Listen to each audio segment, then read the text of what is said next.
Я приветствую вас, дорогие друзья, уважаемые гости и подписчики моего канала. Александр Лазарев на связи прямо сейчас. Александр, приветствую вас. Здравствуйте. Александр, начать наш разговор сегодняшний я хотел бы с интервью Зеленского CNN. Там большой материал, где он, в общем-то, высказывается об украинцах, которые устали, но они очень, ну, в общем, такие стойкие и мощные. Параллельно с этим, конечно, идет кампания о том, что дайте патриоты, и процентаж кто-то написал Зеленскому, он прочитал, что если 5% от запаса США нам дадут, то мы там отобьемся. Если 10%, то вообще это как бы горы свернем и всю зиму продержимся от ударов. Кстати, по поводу ударов сейчас уже ну, не модно сообщать, собственно, куда прилетели цирконы и другая баллистика, там, Искандеры и так далее. Почему? Потому что официально сказали, будем это делать раз в месяц. Об этих ударах, конечно, там дрожит Одесса, Одесская область, выбиваются порты и логистика. Два поезда пассажирских, вот четко попадание в машинный отдел, то есть тягач, да, в сам непосредственно локомотив, и, в общем-то, как бы логистика выносится. Как вы оцениваете проявление Зеленского? И самый-то важный вопрос. Говорит, у нас есть план для того, чтобы закончить войну. Мол, Путин не хочет, но он ее закончит. Так а что еще может предложить Зеленский и какие шаги, на какие шаги пойти? Я думаю, что у Зеленского много плана есть, и планов с учетом того, что вчера была новость, что Служба безопасности Украины накрыла самый большой там картель, который, да, имел в наличии на 70 миллионов гривен, то ли долларов запрещенных веществ. Этого плана, вы думаю, быть очень много может быть у этих ребят. Если серьезно, то это все фикция и полнейшая дичь, которая ничего общего не имеет с реальностью. Что такое план для того, чтобы усадить Россию за стол переговоров, либо план достижения мира? Все эти планы давно уже сказаны, описаны, и ничего нового никто не придумал. Дональд Трамп еще после Анкориджа, да, предложил там 20 с чем-то пунктов мирного плана для того, чтобы урегулировать кризис и конфликт, и войну, собственно говоря, тоже закончить. Этот план был передан Российской Федерации, было несколько обсуждений в двустороннем формате между американцами и россиянами. В итоге было некое согласование. Но потом появились определенные политические фигуры, в том числе Зеленский, который сказал, что нам это не подходит, очень мало войск, нам нужно больше оставить, да, и тогда у всех возник вопрос, а зачем тебе после окончания боевых действий, когда война закончится, там около миллиона солдат? Не логичнее ли сократить, как предлагают американцы? Зеленский сказал, нет, не логичнее. Нам нужно больше, нам нужны репарации, нам нужно, чтобы россияне полностью вышли из наших территорий, ну и вообще, чтобы Путин капитулировал, признал поражение, и вот только тогда мы подпишем какие-либо мирные соглашения. Давайте объективно, пусть каждый себе задаст вопрос, это реально? То есть подобные вещи возможны? Возможно, чтобы русские сейчас сказали, да, ладно, бог с ним, выходим из всех территорий, отдаем все обратно Зеленскому, выплачиваем репарации, сохраняйте там миллионную армию, и, в общем, мы на все согласны, только не бейте, пожалуйста, да, и мы, в общем, будем делать, как вы хотите. Я думаю, это смешно звучит, то есть это нереально. Поэтому говорит о том, что у Зеленского есть какой-то план, но единственный план, который он может принять за руководство, и этот план действительно достигнет там каких-то мирных соглашений, это то, что было, то, что обсуждалось между американцами и россиянами. Не более того. Но Зеленский это принимать не планирует. Поэтому все Ну, остальные его подождите, заявления это бутафория. обсуждалось год назад. У нас там годовщина Анкориджа послезавтра. Да. Ну, то есть мы видим, что ничего, собственно, никаких подвижек по этому поводу нет. Более того, сейчас последние недели все там, а есть дух Анкориджа, нет духа Анкориджа. По поводу плана, ну, там Зеленский вчера встречался с силовиками, говорит, вот мы выработали новые подходы.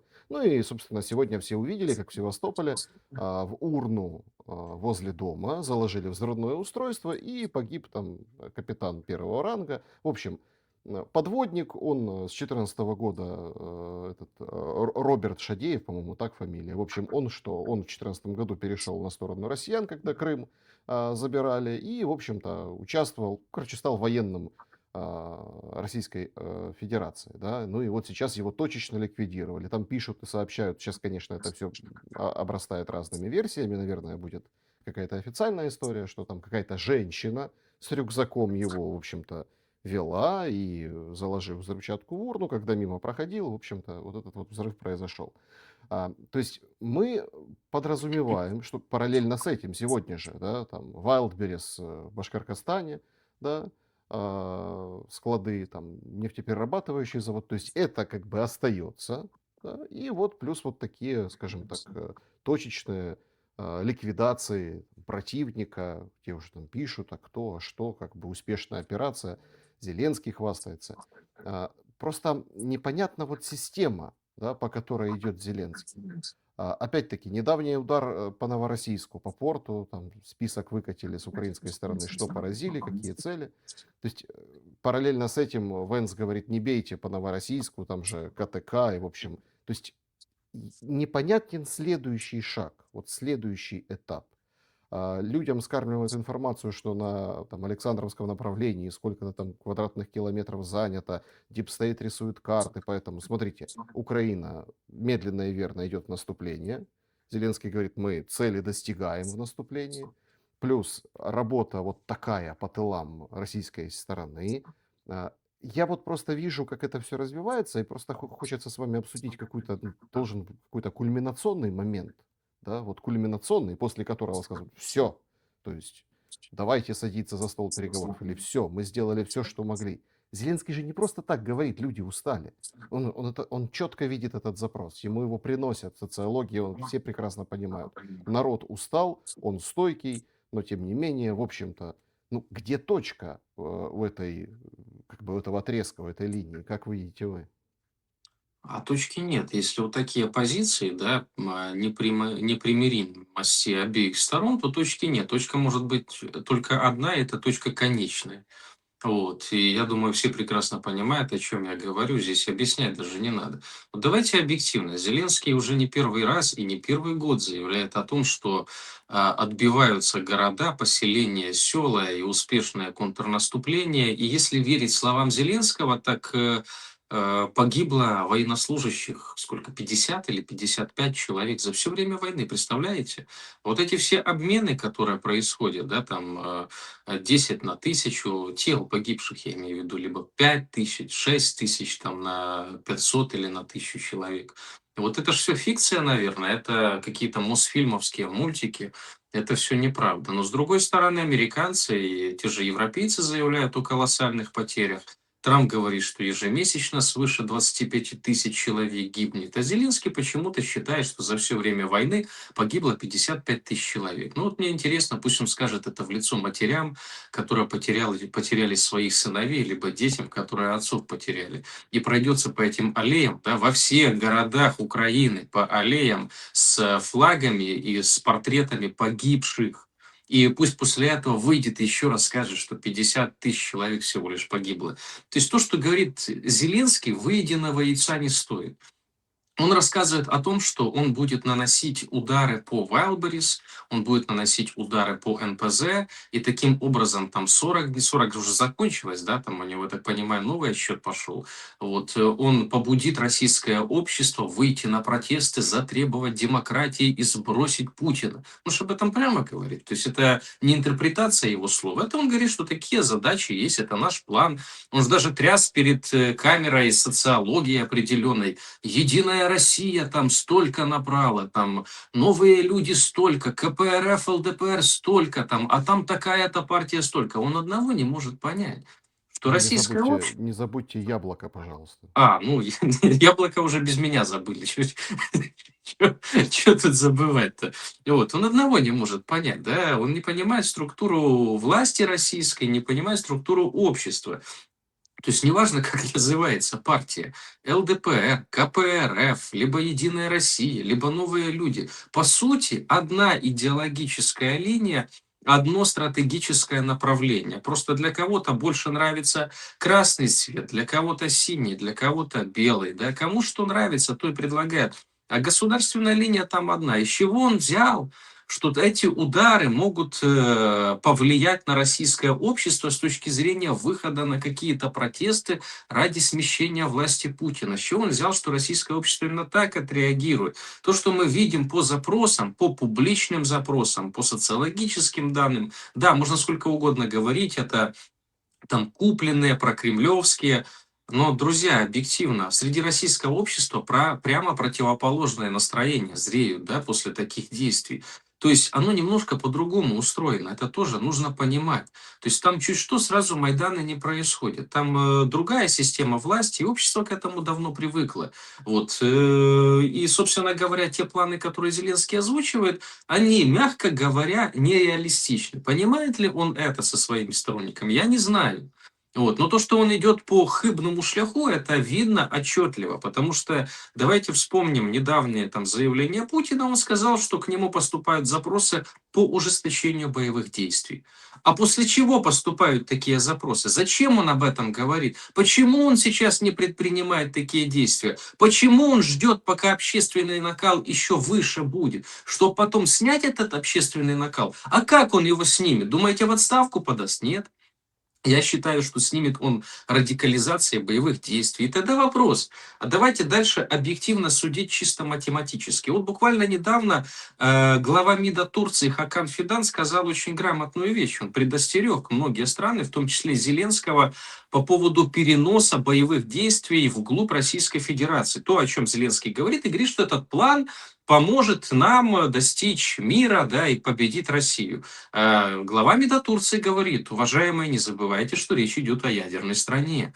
О ядерной стране, которая обладает не только тактическим ядерным оружием, но и стратегическим. Есть две страны в мире, которые обладают несметным количеством ядерных боеголовок. Одна Ну, США, другая подождите, Россия.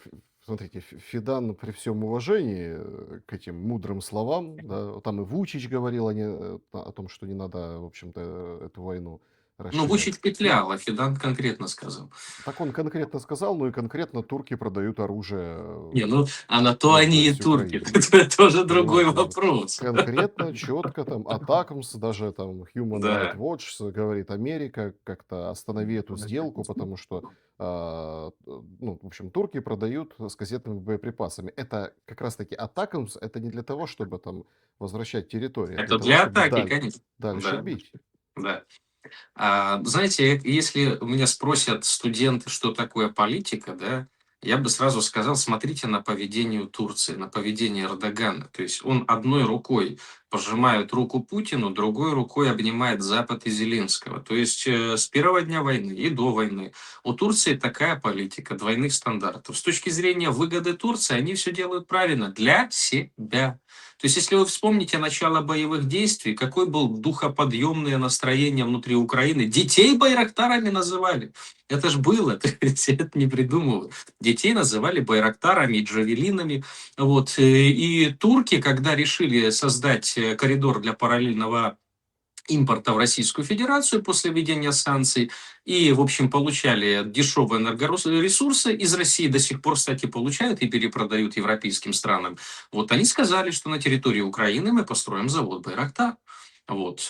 И тогда я ну, чуть ли не в лик национальных героев и святых Эрдогана и его зятя значит, в Украине приписали. А то, Ну, что с другой сейчас стороны, происходит, да, ну, с другой стороны, турецкие суда атакуются украинскими бэками, дронами, то есть гибнут даже турецкие граждане, и в турецких водах, что как бы с точки зрения международной политики это нонсенс, поражаются суда, как раз таки да. российские или те, которые заходят около российских. Вообще с этими судами такая на днях яркая такая, скажем так, тема. Российская сторона четко сказала, что теперь будут там на всем белом свете, по всем морям, в общем-то, отвечать зеркально на конфискацию и продажу вот судов так называемого теневого флота. Почему так называемого? Потому что сейчас непонятно, какой флот теневой, а какой не теневой. Ну, понятно, что те, которые фрахтуются и там страхуются, даже не фрахтуются, страхуются в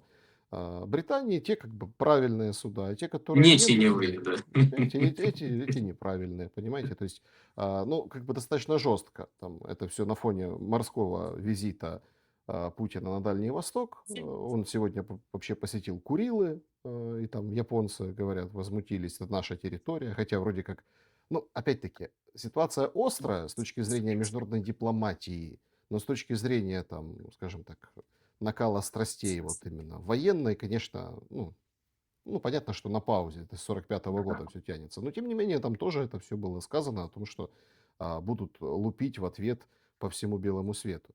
А, Как вы думаете, вот если мы возьмем сейчас, опять-таки, э, международный разрез, да, вот в этом Турцию как бы ну, вот, да, обсуждаем, но тут же тоже очень интересный момент. Да? Турки создают свое НАТО вместе с Пакистаном и Саудитами.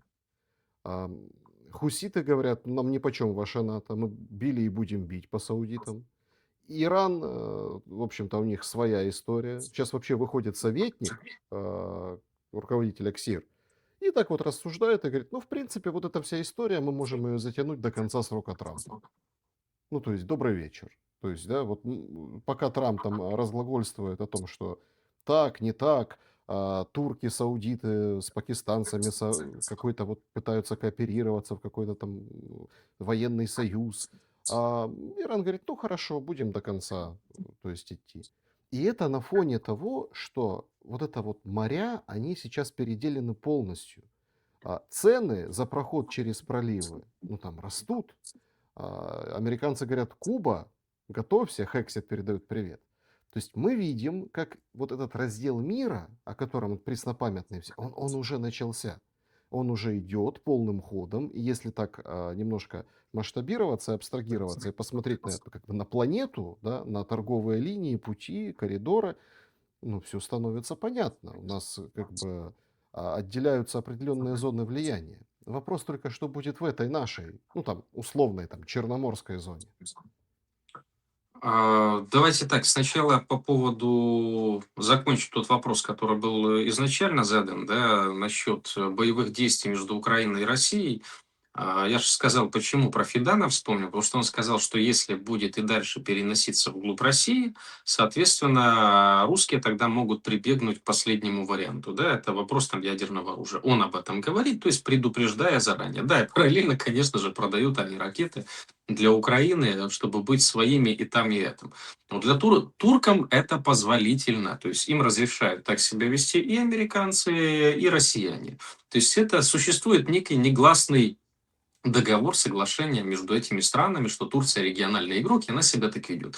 Вот. Дальше, второй момент, чтобы закончить эту тему, да, и чтобы объективно понимать, какие потенциалы и какие возможности. Я не называю это никогда ресурсом, потому что я людей ресурсом не могу назвать, мне совесть не позволяет. Я буду говорить мобилизационный потенциал. Мобилизационный потенциал у нас в Украине. Сколько человек проживает? 20 миллионов человек сейчас проживает, да? Вот. Сколько из них старики, сколько дети, сколько женщин и сколько мужчин, которые могут, условно говоря, держать в руках оружие. Я думаю, несколько миллионов, причем при жесточайшей мобилизации. И посмотрите на Российскую Федерацию, на количество проживающих там. 146 или 148 миллионов.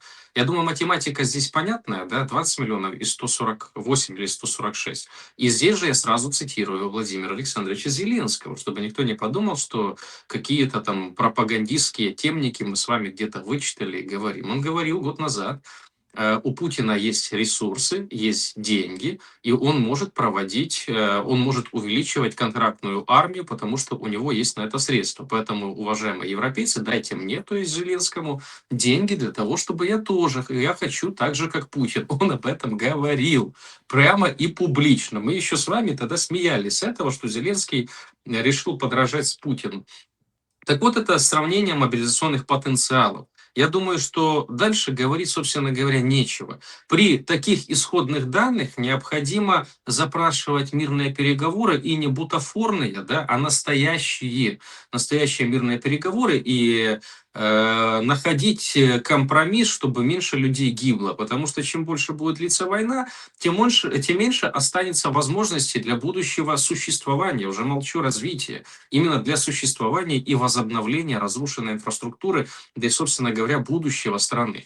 Это что касается нашего вопроса, который напрямую нас беспокоит. Дальше, если мы будем говорить о геополитических раскладах, да, о том, что происходит сейчас, к примеру, там заявление Путина по поводу флота, по поводу захвата, пиратства, которым, кстати, гордились, неоднократно гордились французы и британцы. Они прямо говорят, потирая руки, посмотрите, как мы четко отработали танкер у россиян, и сейчас мы его продадим. Это же было. Это же не то, что там, опять-таки, он Э, что-то выдумал. Американцы продали.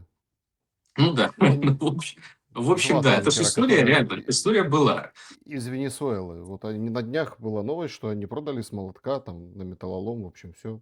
Ну вот, и тут объективно, как бы, да, есть ядерное государство, которое торгует углеводородами, и эти углеводороды постоянно пиратят где-то в мировом океане, забирают, продают, и более того, не просто забирают, продают где-то из-под полы, а публично заявляют, посмотрите, как мы унизили их, да, забрав у них танкеры. Рано или поздно, конечно, ну, что такое бизнес, да, мало того, что тебе нужно заработать активы, в первую очередь, первое правило какое? Защитить активы нужно. Если ты не можешь защитить активы, тогда грош цена твоему бизнесу. Тогда любой обрек, да, я уже молчу по поводу там морских государств, может напасть и забрать. Вот Путин приезжает в этот регион и делает заявление, что если дальше это продолжится, то будут зеркальные, не только зеркальные ответы. Что значит зеркальные, не зеркальные? То есть он прямо фактически сказал, что будут топить флот, который будет пытаться захватить. На фоне этого появляется статья в Times о том, что британцы начали какие-то подковерные переговоры с Россией, именно с военным руководством, для того, чтобы стабилизировать обстановку и не допустить неконтролируемой эскалации именно в сфере флота. То есть об этом написали Times. Понятно, публичных заявлений не было, но такое как бы было написано в уважаемой газете. Ведутся ли такие переговоры? Были ли такие обращения? Я думаю, перед тем, как Путин выступил публично, дипломатические ведомства, скорее всего, направили определенные предложения или ультиматумы для тех государств, которые занимаются отжимом этого теневого, как они говорят, да, танкерного флота. То есть тут обостряется обстановка. Что касается там Курил и прочего, здесь тоже такая саечка, условно говоря, для Японии.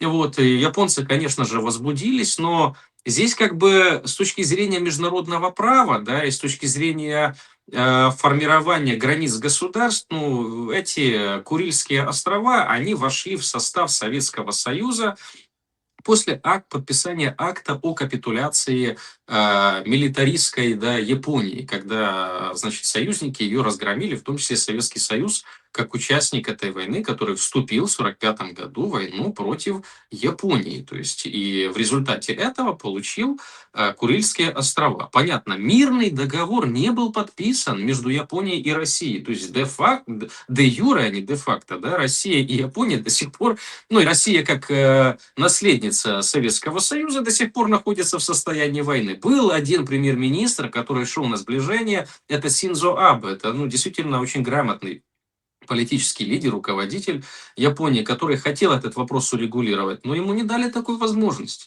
То есть его лишили жизни. Я, кстати, честно говоря, очень много в истории подобных есть вещей, когда лидеры тех или иных стран пытаются урегулировать какие-то конфликты, а это значит, читай, помешать определенным бизнес-кланам зарабатывать деньги, вот рано или поздно с ними случаются непоправимые вещи. Я не хочу конспирологию разгонять, да, но тем не менее премьер-министра просто так жизни не лишают.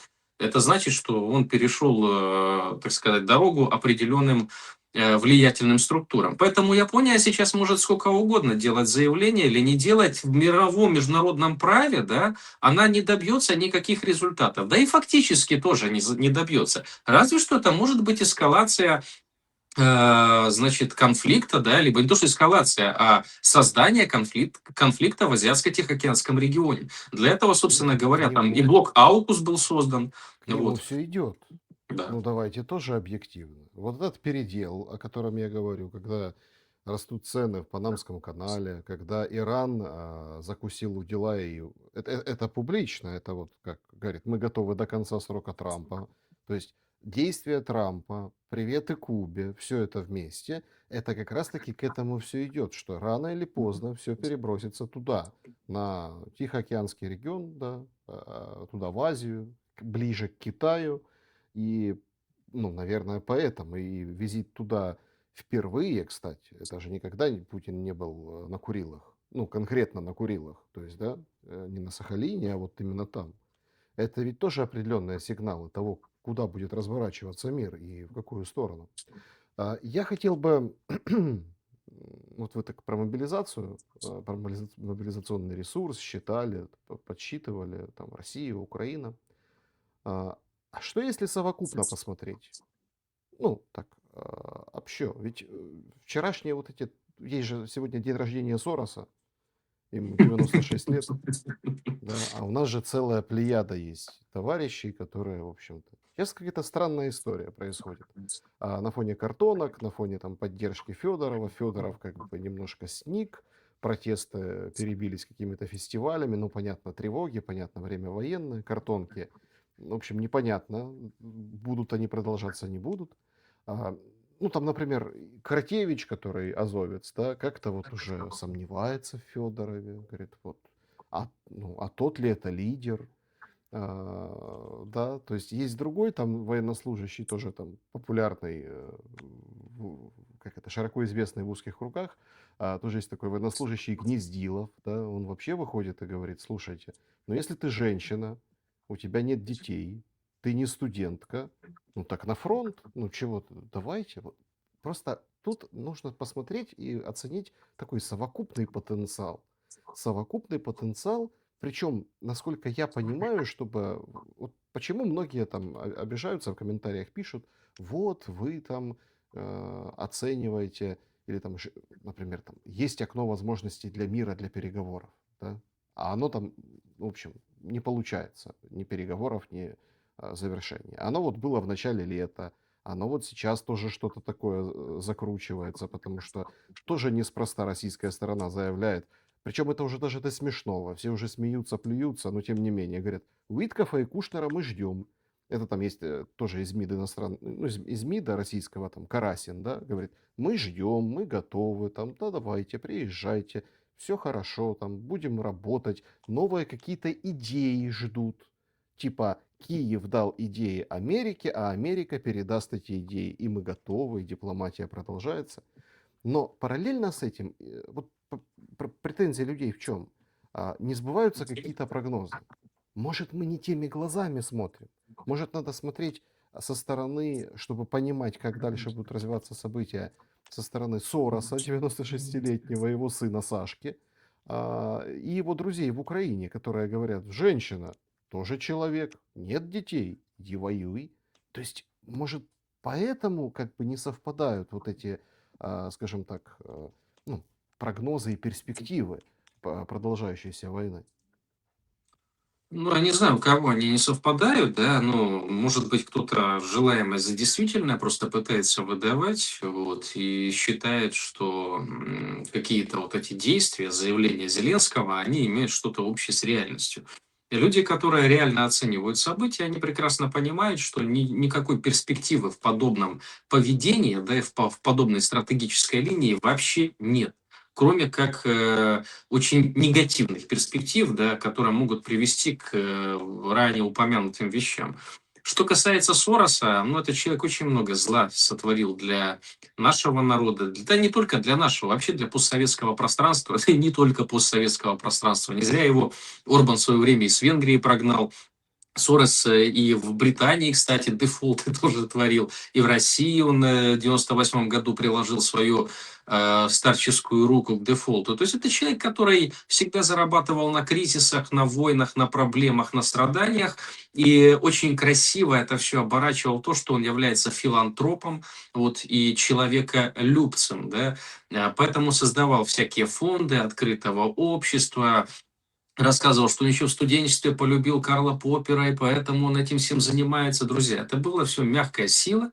Все эти вещи были созданы для того, чтобы выращивать свое гражданское общество, которое потом должно было, и, как мы видим на практике, интегрироваться в управляющие составы того или иного государства. У нас это просто высший пилотаж. Да? У нас, вспомните, первое правительство Зеленского, там каждый второй, или если не первый, соросенок был, причем калиброванный команды, без опыта, без ничего. Главное, что была печать и штамп батюшки Сороса, и он, собственно говоря, одобряет. Сейчас этот человек уже очень старый, и понятно, что его сын занимается, но Сорос – это совокупная фигура. То есть это не является один старик, который, не знаю, сейчас с капельницей или с клизмой празднует день рождения, да, но, в общем, это целая группа, это целая сеть, и это инвестиционные структуры. То есть Сорос являлся неким менеджером, да, многих инвесторов, которые продвигали те или иные интересы. Поэтому то, что они натворили на территории Украины, это огромнейшее горе,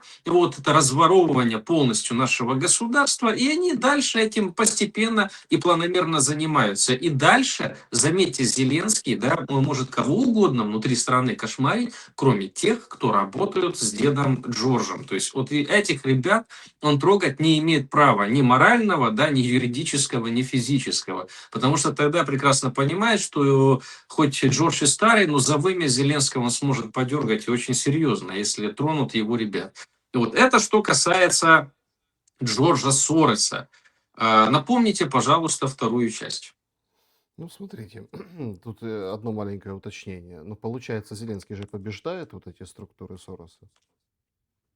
Не, ну если бы он побеждал структуры Сороса, да, то, наверное, бы он сразу разогнал к чертовой матери все эти картонные Майданы, поставил бы их в стойло, и никто бы никуда не бежал. Он их боится. Я думаю, что там пока вот эти все процессы происходят, просто ведутся определенные переговоры. Потому что ну, Сорос в Украине – это очень серьезная, огромная структура. Это и фиалы, это и пинчуки, да, это и другие олигархи, которые влияют на процессы. Это фракции в парламенте, это интегрированные люди в команду Зеленского, в первую очередь. То есть там есть завербованные, выращенные с детства, со студенческой скамьи. У меня много таких вместе со мной училось, да, ну там на других курсах, которые потом ездили по этим программам за границу, потом возвращались, и вот, кстати, они в этом созыве парламента неплохо себя чувствуют, торгуя государственными интересами, продвигая там определенные ценности. Поэтому я бы не сказал, что он их побеждает. Нет. То есть он,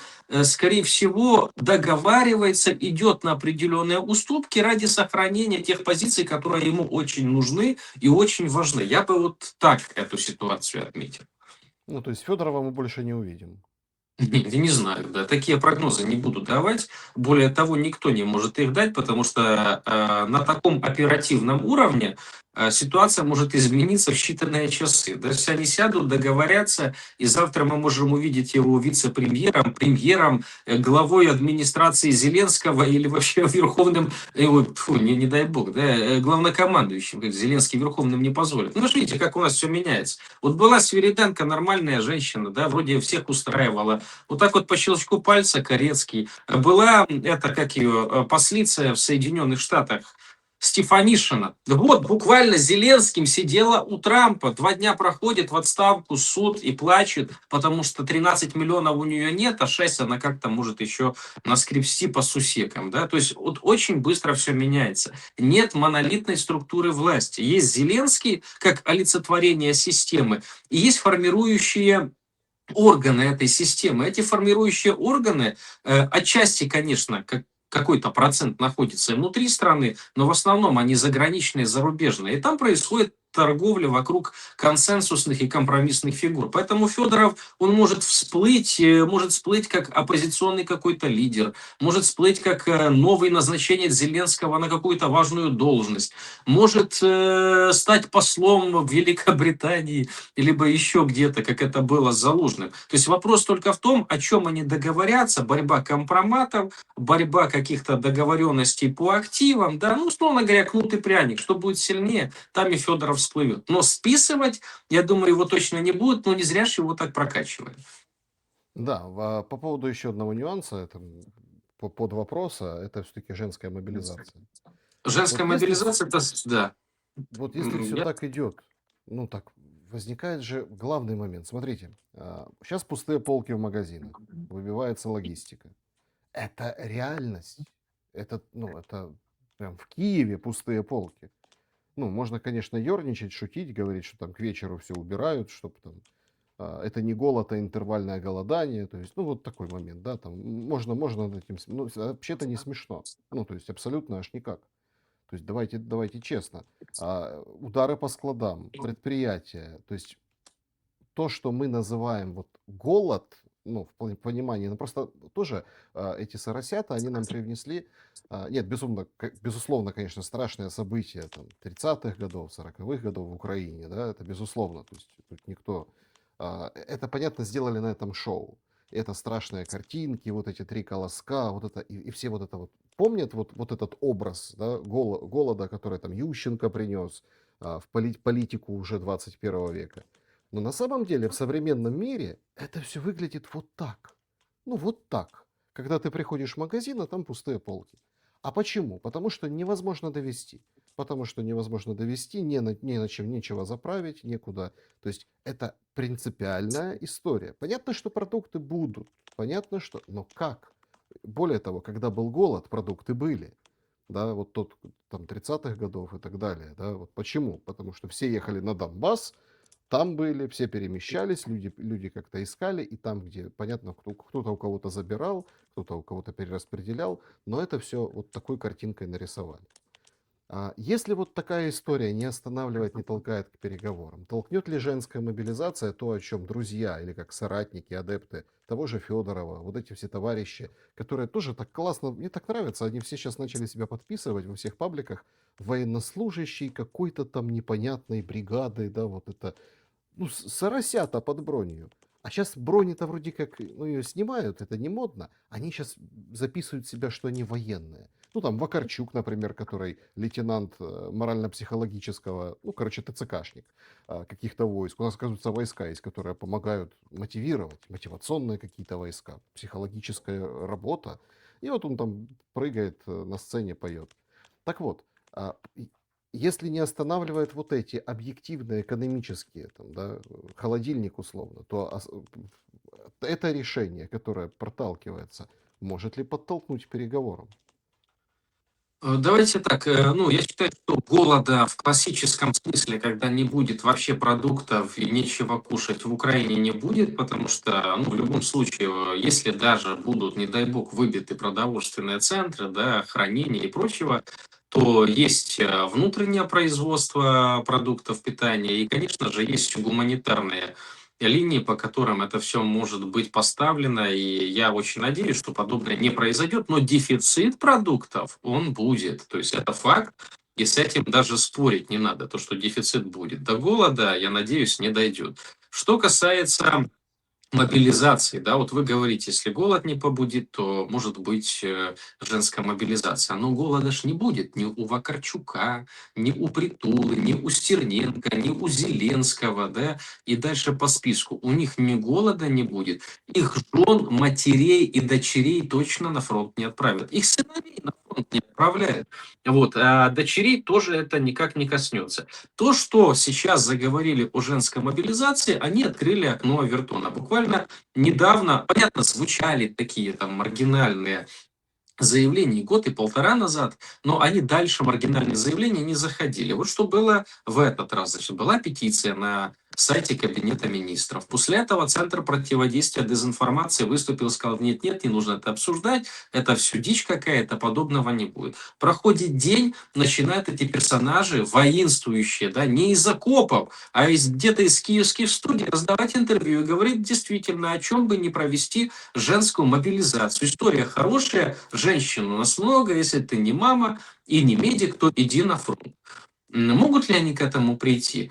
Я считаю, что да, это будет конечный уже шаг от безысходности. Прежде чем дойти до женской мобилизации, Зеленский и его окружение начнут снижать мобилизационный возраст. Сначала до 21 возраста, а потом и до 18 лет снизят. Когда они, по их мнению, выгребут последних молодых хлопцев, вот, которых они могут поставить под ружье, тогда им придется как-то пополнять ряды вооруженных сил, и они могут добраться до женщин. Это раз. Два, будут заниматься возвращением украинцев, которые находятся на территории Европейского Союза, и многие страны им в этом помогут. Польша первая будет страна, которая будет обратно в Украину отправлять всех украинцев, именно мужчин призывного возраста. То есть будет это, будет, потому что у него вариантов других нет. Я же опять-таки говорю, если он хочет играть в долгую, да, ну как он, есть задача такая, давайте объективно, есть задача, как заявляли экс-премьер-министр Британии Стармер, он как говорил, чтобы в ближайшие годы окончания войны это угроза национальной безопасности Британии. Это его дословные слова. До этого многие потом политики европейского разлива то же самое говорили, что до 30-го года необходимо протянуть Украина форпост, а мы за это время просто перевооружим европейскую армию, и тогда мы будем готовы бороться с Россией. Были эти слова публично сказаны? Были. Есть ли такое в планах? Да, и есть. То есть Зеленскому ставят задачу, условно говоря, до 30-го года протянуть. А дальше опять возвращаемся к тому, о чем мы вначале говорили. Математика. Мобилизационный потенциал. 146 миллионов и 20 миллионов. Да? Пускай каких-то несколько сотен тысяч они смогут вернуть из Европы, потому что люди что же не дураки. Если первый, второй, третий случай случится, все начнут ехать в те страны, которые не будут обратно в Украину возвращать. То есть будут искать другое место. Жить-то всем захочется, особенно тем, которые выезжали. Будут искать нейтральные страны, будут искать еще какие-то, да, но не останутся, условно говоря. Если Польша отправит там 1000 человек обратно в Украину, и не попадут в лапы ТЦК, то остальные посмотрят, скажут, ну их, простите, в это самое, мы поедем в другую страну, и там будем искать себе лучшей жизни. Нам не привыкать эмигрировать. То есть эти люди уже тяжелый шаг сделали в своей жизни. Они лишь оставили привычный быт, они оставили дом родной, они оставили работу и прочее, они уехали в безызвестность. Второй раз это делать уже не так сложно. То есть будет опять-таки эмиграция, да, по земному шарику проходить. Но каких-то все-таки смогут отловить и отправить. Насколько времени этого хватит? С учетом потерь, опять математика чистая, да, там Трамп говорит, 25 тысяч человек гибнет ежемесячно. Ну, понятно, он говорит с обеих сторон, но пускай наполовину поделить. Ну, то есть мы плюс-минус должны понимать, какое количество человек гибнет сейчас, без наличия интенсивных продвижений по линии боевого соприкосновения, интенсивных боев за большие города. А они, кстати, вскоре начнутся, потому что до Краматорска сколько? 6 или 7 километров, до Славянска тоже, да? И это большие города, и вопрос, каким образом будет происходить битва за эти города. Если это будет, условно говоря, Бахмут, да, как это было, то это будут очень кровопролитные бои. То есть, соответственно, будут потери. Эти потери нужно восполнять. С Европы мы уже сказали, остается только внутри Украины ловить, то есть в этом замкнутом пространстве, потому что Зеленскому необходимо растянуть это, условно говоря, на 2 минимум, а в лучшем случае, в его лучшем случае, на 4 года. Сколько людей понадобится? Он это понимает, Министерство обороны это понимает. Именно по этой причине они подписали закон, по которому разрешили в ТЦК принимать отпетых уголовников. То есть просто людей, которые сидят в тюрьме, да, там по разным статьям, их будут привлекать в ТЦК. Их и так уже привлекают, но теперь это будет на официальном уровне, то есть количество ТЦКшников увеличится. И то, что они будут отлавливать еще с большей жестокостью людей, как это уже происходит. Казалось бы, куда больше, друзья, может быть, куда больше. Могут начать по квартирам ходить, могут начать вламываться в дома, оттуда забирать, просто паковать, потому что у них стоит задача. Они эту задачу должны выполнить. Иначе аннулируются гарантии, которые даны Зеленскому. То есть он в этом смысле, можно сколько угодно говорить, что он там ненавидит всех, и он хочет всех. Друзья, он не мой герой, поверьте точно. То есть я к нему крайне негативно Подождите, отношусь. сейчас Но он это стойте, делает за это, бабки это и за очень гарантии. интересно. Не, бабки понятно, ну там, это как бы это отдельно можно. Гарантии, то есть пока отлавливаются украинцы, действуют гарантии Зеленского. Тут на днях вышло, ну как, интервью или как комментарий, короче. Борис Джонсон преснопамятный вышел и сказал, что это чушь, это российская пропаганда, что я приехал и сказал, давайте просто воевать. То есть Арахамия набрал Мосейчук в свое время, да, это же вот есть определенная там, цитаты этой войны на протяжении вообще всех лет, да, вот конкретно ответ Арахамии, члена переговорной группы по Стамбулу, это вот войдет в учебники истории. Ну или не в учебники истории, историю там учебники будут писать победители, посмотрим, как это все будет выглядеть, но это очень веха, короче, веха. То есть Пришел Борис Джонсон с папкой и сказал, давайте воевать. И вот он на днях опровергает эту чушь. Ну, он говорит, это чушь. Типа, я опровергаю. Смотрите, тут же такой очень интересный момент. А что это вдруг вот это эти оправдания посыпали? А что такое? То есть сейчас мы находимся в периоде ну, серьезного обострения, эскалации. А все равно вот это сидит уже год, два, три, да, то есть и все равно приходится оправдываться. Почему? Не связано ли это с вот этими гарантиями, о которых вы говорите? А насчет Бориса Джонсона он очень он так пропетлял в своем ответе. То есть он, ну, во-первых, сказал, это полная чушь, да, которую сказал, ну, условно говоря, слова Арахами. А потом он сказал следующее. То есть он не опроверг буквально, да, в этом смысле. Он сказал, что ни один лидер, я сейчас по памяти, да, его цитату передаю, ни один лидер европейский никогда не отговаривал украинцев отстаивать свои там границы, права и прочее. То есть никогда не отговаривал воевать. Так а тебе же вопрос не задали, да? Ты отговаривал воевать или нет? Тебе задали вопрос прямой. То есть это правда, что уже практически был мир подписан, и вот, а ты приехал и разрушил этот мир. И он говорит, это чушь, но я как бы сказал, что мы вам поможем, если надо. То есть, ну, начал петлять, в общем.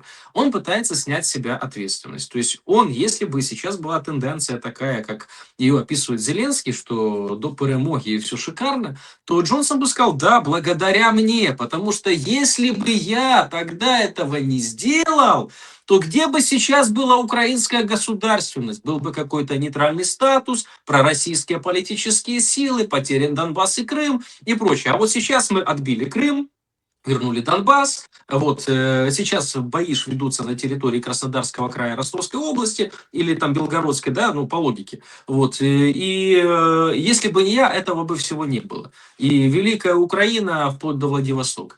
Он бы так говорил. А так как сейчас тенденция совсем отличается от тех фантазий, которые я сейчас озвучил, то Борис Джонсон аккуратненько пытается сказать, нет, подождите, в том, что все так плохо вышло, не я виноват. Я им сказал, что я готов им помочь, что я им буду помогать. И это британский народ всегда поддержит украинский народ, и мы все сделаем для того, чтобы вы смогли себя оборонить. А то, что все так вышло, это я сейчас пытаюсь интерпретировать его слова, так это проблема того, кто это выполнял. Это значит Зеленский. То есть сейчас, по сути, британцы готовят почву о том, что не они при делах. То есть они не при делах, не они это все делали. Они помочь хотели, а Зеленский настолько бездарный руководитель, который вот так вот эту всю историю и потерял. Вот логика, такой заход на будущее, заготовочка, да, заготовочка для конкурса капитанов происходит сейчас, да, между Джонсоном и Зеленским. Что касается гарантий, гарантии будут действовать до тех пор, пока Зеленский будет выполнять поставленную задачу. Поставленная задача протянуть это время. Как он его протянет? Он сам пойдет на амбразуру грудью бросаться, да, танки останавливать? Или он туда бросит подростков, там, 18 лет, 20, да, или бросит туда женщин, это их вообще не волнует. Их это совершенно не волнует. Друзья, вспомните, как британцы себя вели в 40-х годах, когда была Вторая мировая война на подмандатной Индии. Во-первых, они под ружье ставили сначала жителей Индии, там около миллиона человек воевало, а во-вторых, там 3 миллиона умерли с голоду, потому что они не хотели, чтобы Япония получила продовольствие. Они тупо забрали средства на существование, лодки конфисковали и прочее. И люди умирали с голоду. То есть вот подход был. Сейчас об этом в Британии не принято говорить. Они как бы знают, они признают, что это было, но это были обстоятельства. То есть это страшная история, поэтому в приличном обществе, да, между лордами, это не надо упоминать, нехорошо. Вот такая же история и с любым другим государством будет, там, где они не добьются успеха. Но в данном случае, я говорю, просто подходы нужно понимать британцев. Им без разницы, как Зеленский выполнит задачу. Задачу тебе, ты хочешь гарантии получить? Ты хочешь, чтобы твои деньги, которые, а у него, поверьте, десятки миллиардов денег, да, чтобы они сохранились, не были национализированы, и чтобы, если ты будешь бежать, что британские банковские институты не прозрели и сказали, так он же коррупционер. Это же страшный человек. Мы не можем эти деньги ему отдать. Эти деньги пойдут на восстановление Украины. А как они пойдут на восстановление Украины? Ну как? Мы дадим кредиты для компаний, которые британские будут заниматься восстановлением. Ну, то есть, собственно говоря, мы их сами сожрем, да? А будет ли это восстановление? Нет, там же боевые действия идутся, а там еще, не дай бог, ракеты, да, и все. Это когда-то потом. То есть, чтобы это не случилось, более того, гарантии еще и жизни даны. Ну, опять-таки, никто не... Вот, давайте не будем кривить душой. Все же в порядке у Владимира Александровича, его окружение все в порядке, у всех все хорошо, да, и с таким счастьем и на свободе находятся. Можно сколько угодно там, да, предполагать и прочее, но было же заявлено Беннетом, да, в начале войны, есть гарантии, есть. И Зеленский эти гарантии получает. Вопрос, как они работают, для нас, смертных, это непонятно, как эти гарантии работают. Но, тем не менее, то, что они работают, факт налицо. Поэтому, если Зеленский, не дай бог, даст заднюю, да, и втече, а він має бути, бо не втік, национальный герой, да, вот тогда все начнет сыпаться. И он прекрасно понимает, что ему бежать некуда. Это как приказ, как там, 227, если не ошибаюсь, да, ни шагу назад, позади Лондон. Вот, и заградотряды стоят британские. Не зря его охраняют представители британских структур. Ну, то есть, когда тебя охраняют зарубежные спецслужбы, так это уже, простите, не охрана, а конвой. Вот. Он в ситуации находится вот такой, интересного характера. А бриты решают исключительно свои геополитические задачи. Они на мир по-другому смотрят. Можно говорить, они там хотят славян там и прочее ненавидят. Друзья, они решают геополитические, им плевать. Это индус, славянин, китаец, еще кто-то, француз. Это государство так выстроено. Для нас это очень плохо, конечно же, плохо для нашего народа. Но они смотрят на нас, мы для них шашка на шахматной доске. Фишка просто, которую можно в Чапая поиграть. Ну, подумаешь, не получилось. Ну, бог с ним, а мы с фланга зайдем через другую страну и будем пытаться решать эти вопросы таким образом. А если нам угрожают топить наши корабли, так подождите, подождите. Мы сейчас хотим с вами связаться и обсудить этот вопрос. Давайте, если будете топить, то французские, наши не надо. С нами можно договориться, вы же знаете, мы всегда могли с вами договориться, у нас даже родственные связи были, да, условно говоря, у британцев и российских императоров. Так что ж Да, нам, это мы же ну, семья, как бы, мы практически это вот, семья. это вот тоже было сообщение, что военные британские хотят связаться с российскими, чтобы координировать, чтобы, не дай бог, там чего не получилось, никаких там вещей, эксцессов, ну, между Россией и Великобританией, военными. То есть тоже очень интересный момент, вы правильно его подметили. А, В завершении о том, что меняется. А, Польша маркер, смотрите, сразу несколько новостей. Они вообще сыпятся как из рога изобилия. Я не беру сейчас вот эти бытовые вещи, там, украинцы, поляки, это вот тоже история. Но сейчас объясню, мне кажется, у нас будет гораздо больше подобных историй вот сейчас, и объясню почему. Значит, Зеленский выходит и говорит, что дал там поручение координировать, в общем, короче, надо налаживать связи. Ну, типа, общественную как бы, атмосферу, да, в Польше, чтобы поляки, украинцы и так далее. Вроде как передают или обсуждают, что какие-то патриоты, там горстку, жменьку патриотов передали в Украину. Но вместе с этим, как бы сигналом, там 15 числа парад будет, много стран, военный парад в Польше. Так там нет украинцев, об этом сообщила Минобороны. Нет украинцев. Как так? На дне взятия Бастилии были, летали на «Миражах», вот они ж под боком здесь. А на таком там параде, да, польском военном, международном, нет, получается, самой сильной армии Европы. Они ж вот недавно на учениях разгромили американцев в Германии, там показывали дроны, пункты, несколько раз типа оживляли этих солдат американцев. И такая сильная армия не представлена у поляков. И второй момент. Это такая информация, скажем, ну, давайте так, инсайдерская. Сейчас вчера, позавчера, вот и последние там дни мы видим, как накрывают колл-центры.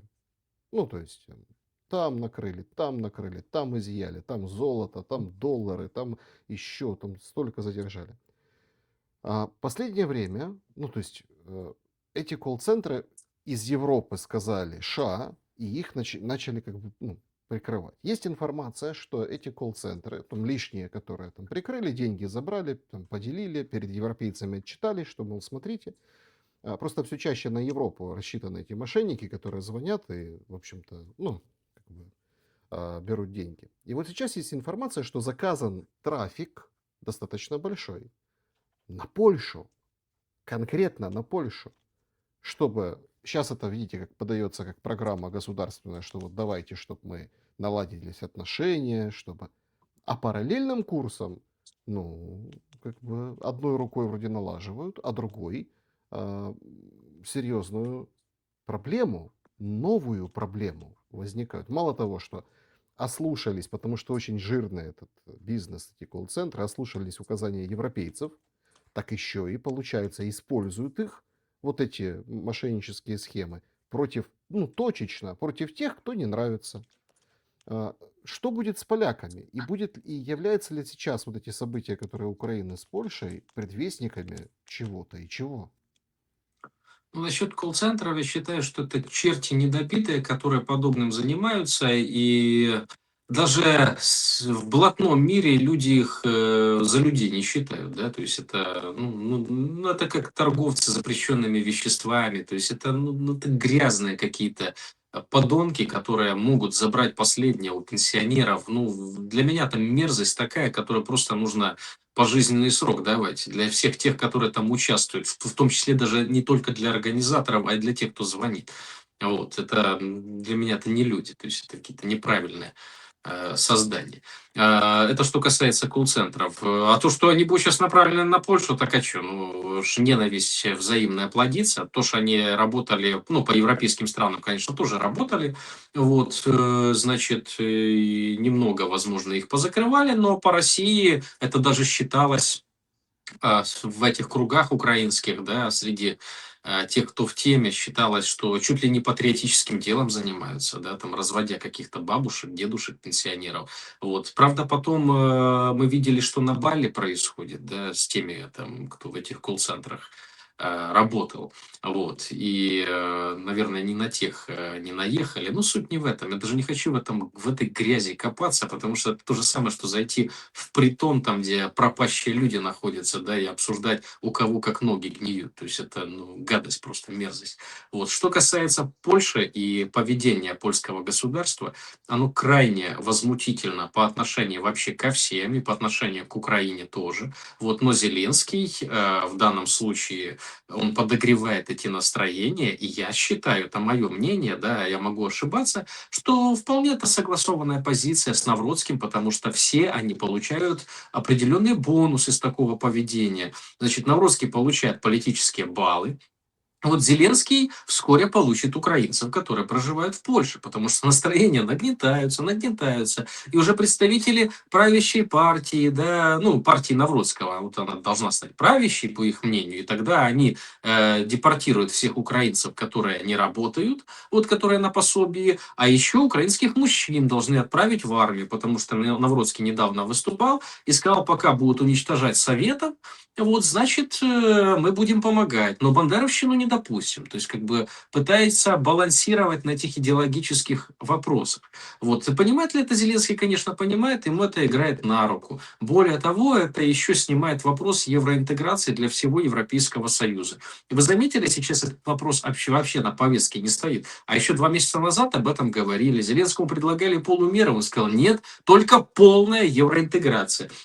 После этого я предполагаю, что с ним пообщались из Туманного Альбиона и сказали, Володя, давай ты там этого кого-то Мельника вези, да, и объясни полякам, что они неправы. Вот Володя и объяснил. А сейчас для налаживания отношений, я так понимаю, он решил Коновальца выкопать, да, и привезти в Украину. И вот это уж точно укрепит двусторонние связи и любовь между польским и украинским народами. То есть, ну, это же полнейшая дичь. И это невозможно не понимать. Но это даже отбитый наглухо дурачок понимает, что такие вещи, они провоцируют эскалацию в двусторонних отношениях.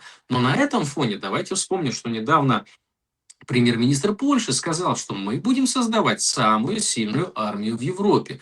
Вопрос, зачем вам создавать самую сильную армию в Европе? Есть два варианта. Первый вариант, потому что военно-промышленный комплекс настолько запущен, да, в смысле не запущен в плохом смысле, да, запущен несколько смен работы, что необходимо больше заказов, а для этого расширения армии надо, и польская армия в этом смысле лучше всего подходит. Вот, это первый момент для денег. А второй момент, это, возможно, для нового конфликта, для новой конфронтации, которая тоже может делиться на две части. Первая часть это к 30-му году, если, не дай бог, случится, да, большое противостояние, большая война. А вторая часть это они ж претензии имеют на наши западные территории.